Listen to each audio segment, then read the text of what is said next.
சீரியல்களின் full எபிசோடுகளை Sun டிவியில் ஒளிபரப்பான உடனே எக்ஸ்க்ளூசிவாக சன் நெக்ஸ்டில் மட்டும் ஃப்ரீயா பாருங்கள்.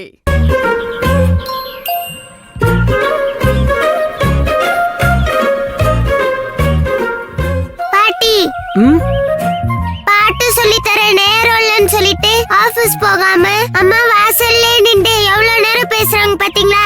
அம்மா வேலை விஷயமா ஏதோ பேசிட்டு இருக்காங்கடா செல்லம்.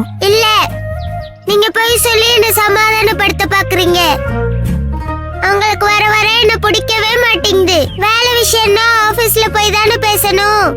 வீட்டு வாசல்ல என்ன பேச்சு வேண்டி கிடக்கு. எவ்வளவு நேரம் பேசுறாங்க பாருங்க. அவங்க பேசுறது பாக்கும்போது எனக்கு கோபமா வருது. என்னோடலாம் அவ்வளவு நேரம் பேசி ரொம்ப நாள் ஆச்சு. நான் என்ன தப்பு பண்ணேன்? நீ எதுவும் தப்பு பண்ணலடா செல்லம். அம்மாவும் வேணும்னுலாம் உன்கிட்ட பேசாம இல்ல. அவங்களும் அப்படிப்பட்டவங்க இல்ல. வேலை அதிகமா இருக்கு, அதனாலதான் உன் கூட அதிக நேரம் இருக்க முடியல. போங்க, நீங்க பெரிய பட்டி எல்லாரும் எப்ப பார்த்தாலும் அம்மாக்கு தான் சப்போர்ட் பண்றீங்க. மாஸ்டர் மட்டும்தான் எப்பவுமே எனக்கு சப்போர்ட் பண்றாரு. உங்க எல்லாத்தையும் விட எனக்கு மாஸ்டர் ரொம்ப பிடிக்கும். அவருக்கும் என்ன ரொம்ப பிடிக்கும்.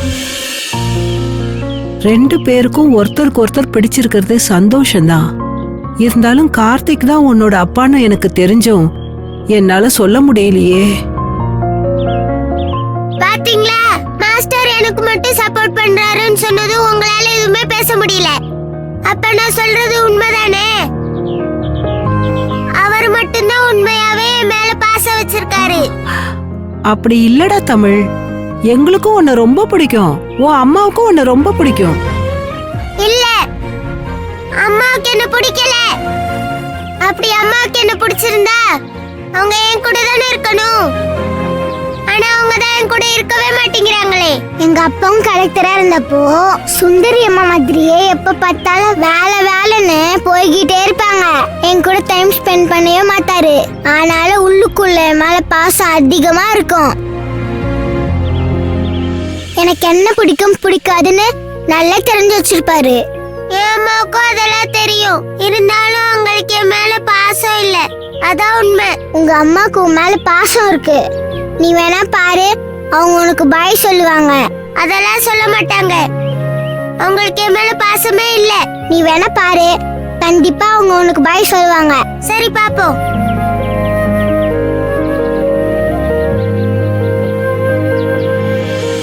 அப்படி சொன்னா 2 ஐஸ்கிரீம் எனக்கு வாங்கி தரணும். சொன்னாதானே பார்க்கலாம்.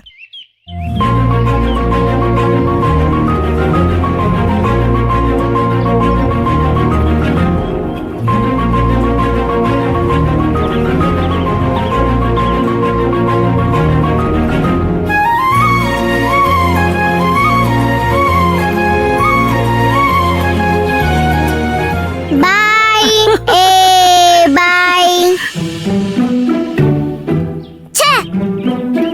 ஐயா, எனக்கு 2 ஐஸ்கிரீம்.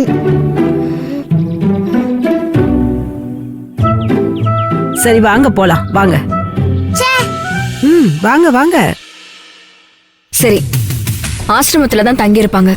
அவர் தான் தெளிவா சொல்லிட்டாருல, உன்னைய மாதிரி புள்ளைய பெத்ததுக்கு அவங்க அங்கதான் இருக்கணும். போய் அங்க போய் பாரு. உன்ன மாதிரி ஆளுக்கெல்லாம் சொத்தை எழுதி வைக்காம ஏதோ ஒரு ஆசிரமத்துக்கு எழுதி வச்சாங்களே, அது வரைக்கும் சந்தோஷம். ஏதோ அங்க இருக்கிறவங்களுக்கு அது உதவி செய்யட்டும்.